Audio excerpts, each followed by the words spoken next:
سب کی تاریخ پر یہ ہسٹری پر ہی تب پتا چلے گا. ادھر دیکھیے میری طرف دیکھیے, اسلام میں سب سے پہلا فرقہ بنا شیعہ اور خارجی.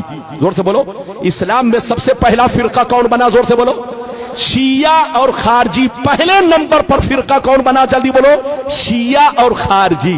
یہ مولا علی کی جنگ ہوئی تو اس میں یہ دونوں فرقے تیار ہو گئے, ایک شیعہ اور دوسرے بولو خارجی.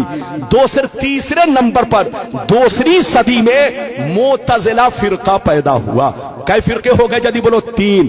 اب سن لیجئے, تیسری صدی میں کوئی فرقہ نہیں, چوتھی صدی میں کوئی فرقہ نہیں, 5ویں صدی میں کوئی فرقہ نہیں, 10ویں صدی تک کوئی فرقہ نہیں, 11ویں صدی تک کوئی فرقہ نہیں, 12ویں صدی تک کوئی فرقہ نہیں. 13ویں صدی کے شروع میں عرب میں ریاض میں جو سعودیہ کی راجدھانی ہے وہاں ایک فرقہ بنا.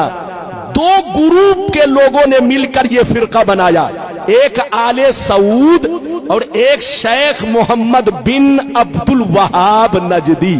ان دونوں نے مل کر کے اپنی فوج تیار کیا اور وہاں کی حکومت پر قبضہ کیا اور پورے عرب کو چینج کیا اور اس کا نام رکھ دیا سعودیہ عربیہ.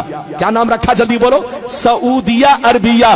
جس کا نام پہلے حجاز تھا, جس کا نام پہلے یمن تھا, جس کا نام ملک شام تھا, وہ سارے حصے کا نام بدل کر کیا کر دیا؟ جلدی بولو. سعودیہ عربیہ. 2 گروپ کے لوگ آپس میں مل کر کے ادھر دیکھیے وہاں حکومت کیا اور حکومت کرنے کے بعد اپنی جماعت اہل سنت سے الگ کر لیا. جلدی بولو. اپنی جماعت اہل سنت سے الگ کر لیا. ادھر دیکھیے اور نام رکھا وہابی. کیا نام رکھا؟ زور سے بولو. وہابی. ادھر دیکھیے میری طرف دیکھیے, اب اس نے اپنا مشن چلانا شروع کر دیا, اپنا طریقہ چلانا شروع کر دیا. جس کی لاٹھی اس کی بھینس, جس کی حکومت آئے گی اسی کا معاملہ تو چلے گا. ارے بولو, کانگریس کے زمانے میں 500 کا نوٹ چلتا تھا, 1000 کا نوٹ چلتا تھا. مودی کی حکومت آئی, جبکہ اصلی نوٹ ہے, اوریجنل نوٹ ہے, لیکن مودی نے کینسل کر دیا تو وہ نوٹ کینسل ہو گیا, کیونکہ جس کی لاٹھی, زور سے بولو, اس کی بھینس. ارے زور سے بولو, جس کی لاٹھی اس کی بھینس. آج سے 150 برس پہلے اسی مکہ مدینہ میں نبی پر سلام پڑھا جاتا تھا, نبی پر درود پڑھا جاتا تھا, نبی کے میلاد کی محفلیں ہوتی تھی, نعت خوانی ہوتی تھی. 150 برس پہلے سب کچھ ہوتا تھا, لیکن جب سے ان کی حکومت آ گئی اس نے اپنا سکہ الگ جمایا اور اپنا قانون الگ لگایا کہ جو سلام پڑھے گا اس کو قید میں ڈال دیا جائے گا, جو درود پڑھے گا اس کو قید میں ڈال دیا جائے گا, جو نبی کی تعریف کرے گا وہ شرک ہے, شرک, ایسا کرنے والے کو جیل پہنچا دیا جائے گا. تو جس کی لاٹھی اس کی بھینس. آج سے 150 برس پہلے وہابی کی حکومت آئی. اب آگے سنیے, ادھر دیکھیے وہابی سے کٹ کر کتنے فرقے بنے. ادھر دیکھیے ہندوستان میں دیوبندی بنا, ادھر دیکھیے غیر مقلد بنا, سلفی بنا, اہل حدیث بنا, جماعت اسلامی بنی. یہ سارے فرقے وہابی سے کٹ کر بنے ہیں اور وہابی سنی سے کٹ کر بنا. زور سے بولو. وہابی سنی سے کٹ کر بنا اور وہابی سے کٹ کر یہ سارے فرقے بنے. میری طرف دیکھیے, سب پہلے سنی تھے, سب کے باپ دادا سنی تھے. ارے بولو, سب ایک پلیٹ میں کھاتے تھے, ایک گھر میں رہتے تھے, ایک بستر پہ سوتے تھے. لیکن قسم خدا یہودیوں نے ہم لوگوں کو ایسا برباد کیا. میری طرف دیکھیے کہ یہودی نے سعودی کو برباد کیا اور سعودی نے ہم لوگوں کو برباد کیا, مسلمانوں کو برباد کیا. ادھر دیکھیے یہودی بندوق چلاتا ہے, ہم کو برباد کرتا ہے, لیکن سامنے اپنا چہرہ نہیں رکھتا. ادھر دیکھیے سامنے سعودی کا چہرہ, بالکل ایسے سمجھیے گادھا سعودی کا اور بندوق, ارے زور سے بولو, بندوق, زور سے بولو, کاندھا کس کا؟ سعودی کا, اور بندوق کس کا؟ زور سے بولو, یہودی کا. جو یہودی کہتا ہے وہ سعودی کہتا ہے, اور جو سعودی کہتا ہے वो बेईमान मौलवी लोग आपको कहते हैं और आप लोग आपस में लड़ते हैं। यहूदी की प्लानिंग क्या है जानते हैं? आपको मालूम नहीं है। पूरी दुनिया में दूसरे नंबर पर मुसलमान है, पूरी दुनिया में दूसरे नंबर पर मुसलमान है। अगर यहूदी से कोई टकरा सकता है तो वो मुसलमान टकरा सकता है। 2 नंबर पर मुसलमान है और अल्लाह ने जितने खजाने छुपा कर रखे हैं वो सब मुसलमानों के मुल्क में है। डीजल मुसलमानों के पास है, पेट्रोल मुसलमानों के पास है, हीरे जवाहिर मुसलमानों के पास है, सोने का पहाड़ मुसलमानों के पास है, कुदरत का जितना खजाना है सब मुसलमानों के पास है। यहूदी की प्लानिंग ये है कि ये मुसलमान एक ना हो सके, ये मुसलमान एक ना हो सके, वरना जहाज का उड़ना बंद हो जाएगा, ट्रेन का चलना बंद हो जाएगा, कारखाने बंद हो जाएंगे, दुनिया की तरक्की रुक जाएगी।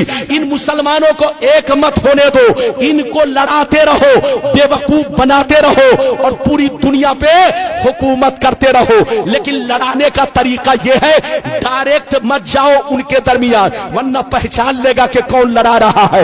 लड़ाना है तो दाढ़ी टोपी वाले को भेज दो, इन कुत्तों को भेजो और कुत्तों को टुकड़े दे दो, पैसे दे दो, ताकि पैसे की लालच में कभी नबी के खिलाफ बोले, कभी सहाबी के खिलाफ बोले, कभी अहले बैत के खिलाफ बोले, कभी बुजुर्गों के खिलाफ बोले। जब ये खिलाफ बोलेगा तो मुसलमान आपस में लड़ेंगे और जब लड़ेंगे तो पूरी दुनिया में हम हुकूमत करेंगे। ये प्लानिंग किसकी है? जोर से बोलो। यहूदी की। हाथ उठाकर बोलो, जोर से बोलो, किसकी प्लानिंग? तो पूरी दुनिया के मुसलमानों को बर्बाद किसने किया? जल्दी बोलो। यहूदी ने। यहूदी ने सऊदी को बर्बाद किया और सऊदी ने पूरी दुनिया के मुसलमानों को बर्बाद किया। इसलिए हमारे बच्चों, सऊदी पैसा कमाने जरूर जाओ, मना नहीं है। आज मुसलमानों को नौकरी नहीं मिल रही है, मुसलमान बच्चा परेशान है कि रोजी रोटी हमारी चले तो कैसे चले। जाइए बेटा पैसा कमाइए, मना नहीं है, लेकिन वहां का तरीका मत अपनाइए क्योंकि वहां बेईमानों की हुकूमत है। बोलो, जो यहूदी कहता है वही सऊदी कहता है। लोग कहता है इस्लाम वहां से फैला है। अरे बोलो, कहते हैं ना इस्लाम वहां से फैला है, गलत कैसे होगा? अबे पगला, ये तो हम भी कहते हैं कि इस्लाम वहां से फैला है, लेकिन ये क्यों कहते हो कि गलत नहीं हो सकता? वहां जितना गलत हो रहा है अमेरिका में भी नहीं हो रहा है। अरे बोलो, हालैंड में भी नहीं हो रहा है। बच्चे को बैठाइए, जापान में भी नहीं हो रहा है। जनाब को बैठाइए, बेटा बैठ जा 2 मिनट के लिए। वहां जितना गलत हो रहा है अमेरिका में भी नहीं हो रहा है, इंग्लैंड में भी नहीं हो रहा है। अरे बोलो, तुम कहते हो कि वहां गलत कैसे होगा? अरे इधर देख, आज सऊदिया में सूअर भी काटा जा रहा है। अरे बोलो, काटा जा रहा है कि नहीं? जितने यहूदी लोग हैं, जितने यहूदी लोग हैं, उनके लिए सूअर डेली हजारों कटता है। वहां हर दफ्तर में यहूदी है, जोर से बोलो, हर ऑफिस में यहूदी बैठा है, उनके लिए इधर देखिए सूअर काटा जा रहा है। और वहां तो अब गिरजा घर बन गया। गिरजा घर तो छोड़ दो, अब तो फिल्म हाल बन गया है। लड़कियां डांस कर रही है, लड़कियां नाच कर रही है। अब तुम क्यों कहते हो? तुम ये क्यों नहीं कहते कि वहां गलत कैसे होगा? अबे पगला, 150 बरस पहले सऊदी नबी का गुलाम था, लेकिन 150 बरस से नबी का गुलाम नहीं, यहूदी का गुलाम है। यहूदी जो कहता है वही सऊदी कहता है, और जो सऊदी कहता है वो आज के बेईमान मौलवी पैसे की लालच में वही बोलते हैं जो वो लोग बोलते हैं। लड़िए मत, झगड़िए मत। पैगंबर ने फरमाया कि मेरी उम्मत पर वो जमाना जरूर आएगा जैसा यहूदियों पर आया था। जो काम यहूदियों ने किया वही काम ये लोग करेंगे। अच्छा, एक बात बताइए, इजाजत है? जल्दी बोलो, इजाजत है? अच्छा, ये बताइए कि मेरी गुफ्तगू समझ में आई? पीछे वाले भी हाथ उठाकर बोलो बेटा। अरे बोलो, समझ में आई? अगर आई तो वादा करो कि सुन्नी बनकर रहोगे कि बेईमान हो जाओगे? अरे बोल, हाथ उठाकर बोल। और ये वादा करो कि किसी के चक्कर में नहीं पड़ना। अच्छा सुनिए, बड़ी अच्छी बात, एक बात और सुनिए। इजाजत है? जल्दी बोलो, इजाजत है? उसके बहकाने में मत जाना, चुपचाप से बैठो। मौलाना रब्बानी